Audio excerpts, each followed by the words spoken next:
If you were him, would you fight you? If I was him, I would 100% fight me because there's a chance to win a world title. The world title is still on the line. And if being more honest, if I were to Conceição and I would think, what is he taking? Oh, he's taking a substance to lose weight? Oh, well, that's a pretty dumb move because he's losing weight way too early from the fight. So it means he might be maybe drained or overtrained. I don't know, but as far as there's no... Look at Mark Kriegel's face. I don't even like Mark Kriegel, man, but he's watching him thinking, look at this dirty motherfucker. Performance-enhancing drug, or as far as steroids or anabolics or growth hormones, those type of drugs, I believe that would make a difference and could hurt somebody. It could actually kill somebody, which I wouldn't believe it should be even stripped from the belt or cancel the fight. I think someone who uses those type of drugs should go to jail. Look at him lying. look at that. Look at that, man. A lying ass motherfucker. I would never do that. And I wouldn't even take this substance that came out in my system. I would never try. I would never intentionally taken it. Okay, so let's talk about this. It's been talked to death, but we're going to talk about it again, aren't we? We should be talking about boxing specifically, but unfortunately, there's no clear outcome with what happened in Leeds. I mean, I'm not really going to talk about Ebony Bridges and her success. Of course, she's had another win. Conor Benn won, but there was no knockout. But I suppose you can give him credit because he supposedly won an unanimous decision, and he performed well. You know what I mean? He fights like a guy with anger issues, and even towards the end of the fight, he still portrayed that aggression, which I think is a bit over the top, but it is what it is. I really don't care. The thing about Conor Benn, I'm going to go into that a little bit, is that the thing about Conor Benn is that I find him a bit pretentious, even in that aggression, that he's just working himself up to sort of live up to a particular image and stereotype of his father. I mean, this is a kid who grew up rich. His father was rich. His father was one of the most prominent, I'm not going to say premier, forgive me, most prominent boxers to come out of the UK. Okay? He moves to Australia. He takes Conor with him, all right, to Australia. Yet Conor keeps on talking and speaking as if he grew up on some council estate. You know what I mean? With that sort of exaggerated, sort of South London, can I call it South London? You know, twang and I grew up, mate. You know, it just doesn't sound, you grew up in Australia, you grew up rich. What is this bullshit? I don't know what kind of school they sent you to, but I'm guessing, I don't know, that none of those influences sort of seeped through at all. No little Australian twang, no little rich boy. You talking as if you grew up on the council estates. I'm just not buying it. But that's by the by. And I think he'll get found out eventually. But hey, congratulations to him, nonetheless. I think he's improved dramatically. You know what I mean? And Aiden Granados was not going to be an easy opponent. With the thing with Lara and Warrington, we'd have liked that to be settled. There's a lot of energy in Leeds. There was going to be a lot of energy in Leeds. We saw it. I think Ebony Bridges played to it.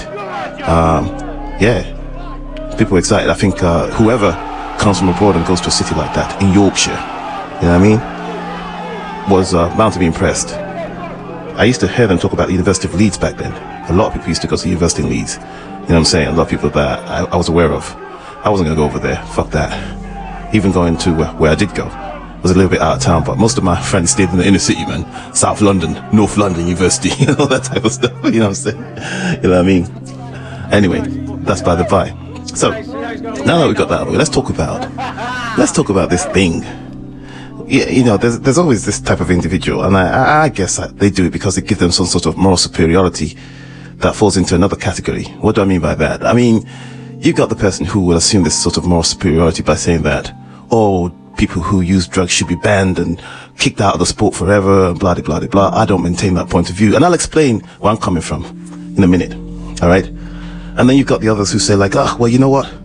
Too much emphasis is played on drugs and, you know, maybe they should just, you can't keep drugs out of the sport. And I'm sort of morally superior because I recognize that. And I sort of frown upon the people who take this very strong stance and want to introduce these draconian measures to combat PEDs in the sport. And then you have this other person who says a pox on both your houses. I maintain the same point of view over everything. What point of view do you hold? Do you hold anti or for, or do you judge it on a case-by-case basis, which is more or less what I do? And I judge it on a case-by-case basis, not as an expert, as a layman and as a fan and as a human being. Because let me go back into my own history. Now, I'm addressing this particular issue because, you know, you've always got this rather morally superior individual, like I said, who wants to say a pox on both your houses, the ones who say that you have to kick all the ban people and kick them out of the sport, and the ones who don't have the same energy for everybody, but I have the same energy for everybody. I can't have the same energy for everybody. I'm not a pretentious fucking prat. Let me give you an analogy. There's a girl that died in the sport recently. There's a whole bunch of people writing RIP. I don't even know the girl's name. I know she was 18 years old. She's Mexican. She has a very Mexican face.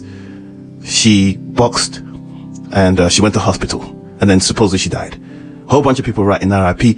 Some people putting a picture up on Instagram. I'm not doing it because she's a fellow boxer or a fellow human being. But I'm not going to do that because I don't know her. And I'm not going to pretend that I know anything about her or ever seen anything. Or all I know is she was in a job that can lead to that particular outcome, and she died. And I'm not simply going to suddenly pretend that I know a damn thing about her and then put her and then write RIP. And it's not because I lack empathy for the girl. It's just that I'm not a pretender. I don't have the same energy for that person. Now, if somebody that I do know, like for example, Sean Porter, were to fucking kick the bucket, I'm damn well sure. Or even, it doesn't even have to be Sean Porter. Let's say somebody like one of them girls, God forbid, Sophia Leash or Maiva Madouche die. I'd be sad. I'd be very, very sad. You know, I'd be very, I'd be very sad because or super bad. Oh my God, God forbid. God forbid fucking Estrada die. No way, man. I'd be very sad. I'll probably put it up for a couple of days. Like, I'll make a video about it. So I don't have the same energy about two people dying in the sport. So how the fuck am I going to have the same energy about each and every situation that involves PEDs? I'm not going to have the same energy about Luis Neri, who, in all honesty, was a serious situation. So serious that he's not allowed to fight in Japan again. You didn't see any black channel make a video about that. You see these anti-Mexican black channels that supposedly hate Canelo Alvarez so much. They didn't make a video about that when Luis Neri got busted. They didn't harp on continuously about it. Because at the end of the day, it just wasn't high profile enough. It is what it is. And they can't have the same energy. The problem with Oscar Valdez is this. Oscar Valdez was in a high profile fight that surprised everybody. A lot of people, myself included, picked Miguel Berchelt. And then suddenly, he astonishes us with one of the most fantastic knockouts, skillful, one of the best performances we've ever seen against a guy that we thought was going to beat him. And I've always had my sort of skepticism about the Reynoso method. I wasn't even thinking about drugs. I'm speaking for myself here. I've always been skeptical about that method that they use. They hardly do anything about this except the same drills. And then suddenly this guy, out of nowhere, knocks out Miguel Berchelt, and I'm like, whoa. With Oscar Valdez, who looked kind of smaller and then looked like Oscar Valdez isn't a knockout artist. And then suddenly, boom, he knocks Miguel Berchelt out. So Oscar Valdez has this knockout that looks fantastic, and you're like, whoa. So even now I'm thinking like, I gotta eat my words here because I've always kind of like been anti, and I stopped thinking like, okay, you know, the Reynoso method doesn't work. Because well, it's not that it doesn't work, but it's just not all is hyped up to be where they're giving him trainer of the year for what I saw with Ryan Garcia getting knocked down by Luke Campbell, and then, and the Canelo thing where they get every advantage and so on. So I was like, okay, you know what? Hey, you know what, man? It is what it is. You win. And then later we find out that there's a pattern of diuretics that supposedly aren't performance enhancing drugs, but can flush the system. And we see that it's coming from the same source. So you see a whole bunch of people coming from that environment. And you've got to say, wait a minute, it leads back to the same source. And that source, unfortunately, whether you like it or not, cannot necessarily be about the Reynosos, because all the equipment, that house, the Reynoso gym, is a house that Canelo Alvarez himself built. And he is implicated in a situation that was high profile. All right? So it's almost a case of connecting the dots, whether you like it or not. This is no FBI shit, but you know, if you're rational, that's what you're going to do. Now, I say I don't understand enough I don't take a hardcore stance. I just go by case basis. And even then, I don't make harsh pronouncements. All right?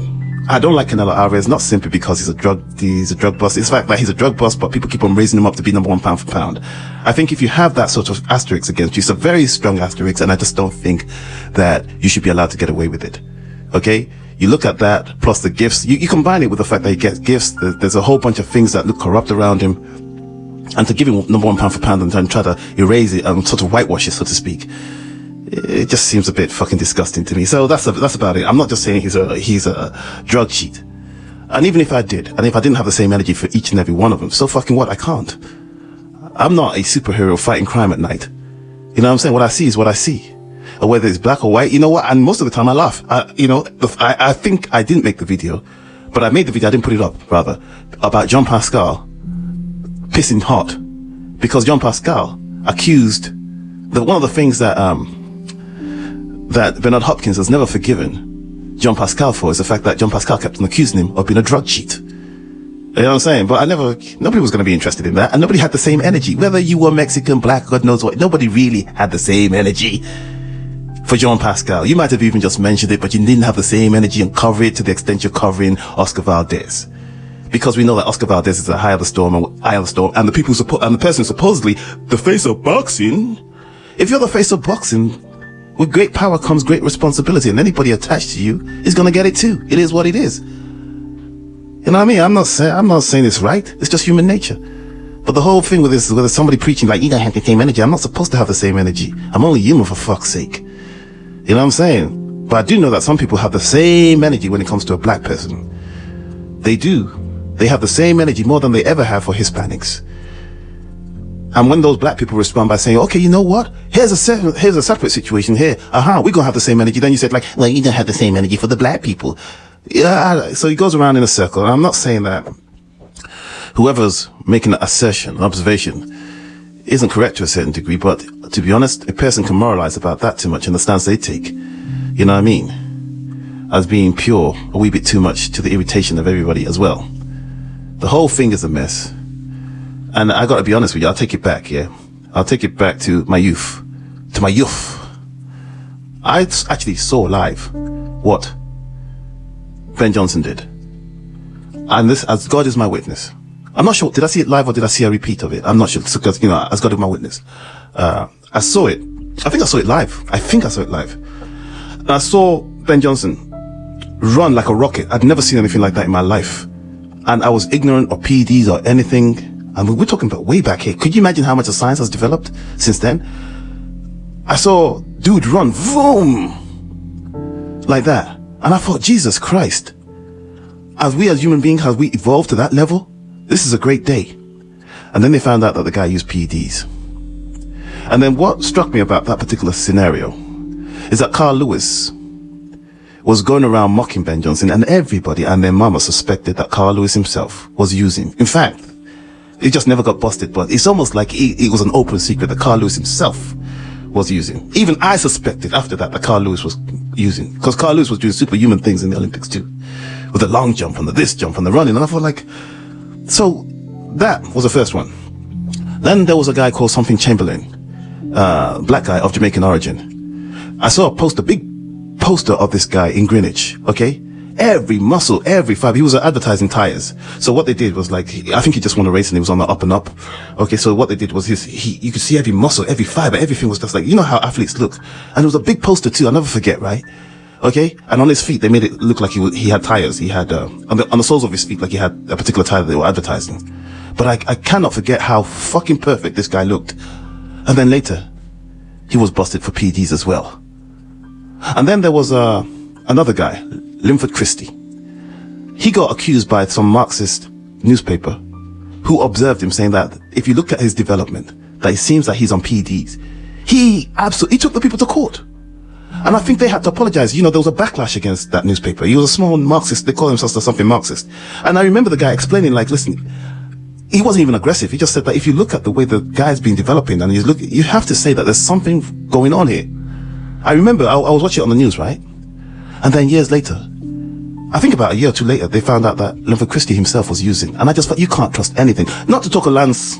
You know what? I'm so naive. I believed Lance Armstrong. I'm so naive about drugs and all that. I believe Lance Armstrong. Imagine my disappointment. I thought they were just out to get dude. I thought there was just a conspiracy. I believed, initially, I believed that Canelo Alvarez might be innocent. I remember I was on Boxing Beats and Rhymes live. He was with the Jamaican dude right now, the Jamaican guy who lives in Minnesota or something like that. I haven't seen him in a long time.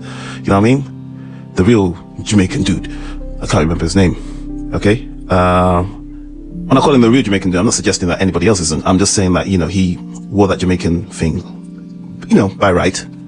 Hardcore. So he used to call himself the best sugar of this shit and stuff like that. But anyway, I remember that they were arguing that whatever you put in your body, you're responsible for. And I was saying, no, well, you know, Canelo Alvarez comes from those kind of communities, like an African community or any kind of community, not like these Western communities where your aunt might bring some meat or somebody else and you're not going to disrespect him and not eat him and stuff like that, not eat it, stuff like that. So I was kind of like, you know, and then the hair follicle thing, and you know, he was clear to that. I felt like, yeah, he's clear, but I could not necessarily, what changed my mind is the images, the before and after. There's no way you're going to look at Canelo Alvarez prior to getting busted with clenbuterol and say that this guy was not on PEDs. He looked like a guy who was pumped full of steroids. And when you play, and it becomes even a bigger stark contrast when they place him before and after together. And when he was dancing on that boat, almost as if like, look at me, he looked like a totally different person.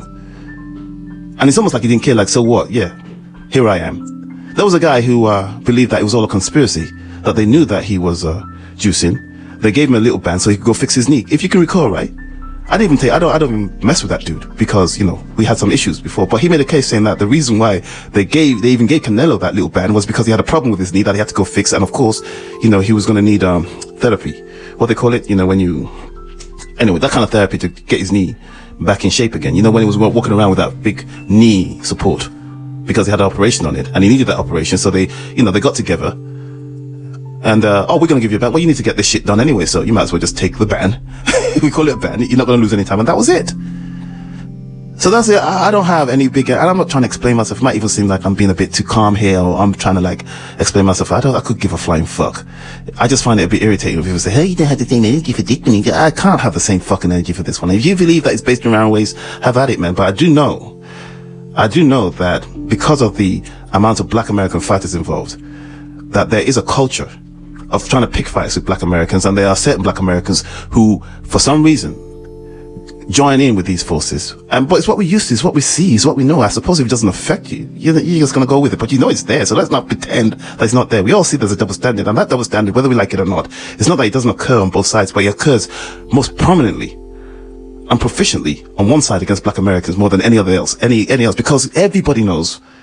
And somebody might even argue that there might be a historical aspect to it. That long process, and that I've started to say that for a white person to understand, let him come to the black community. But this wouldn't be a good example because he couldn't experience the alienation and the antagonistic attitudes of blacks that we receive in the white community. And we live in the white world, in the white America here, and that anytime a white person goes to the black community or a black country, I doubt very seriously whether he experiences this alienation, because black people seem to have some priority on upon being humanist for some reason. Perhaps it's a historical reason. I can't pinpoint why, but we seem to be more fair as a people to other people than anyone else in the world. black people tend to be a little bit too fair for their own liking. That's why they get taken advantage of. Everybody knows this. Like, black people are going to say, oh, well, you know what, maybe there's going to be a black guy who's going to defend the other race no matter what, while every other race is dumping on that mother. I've done it myself.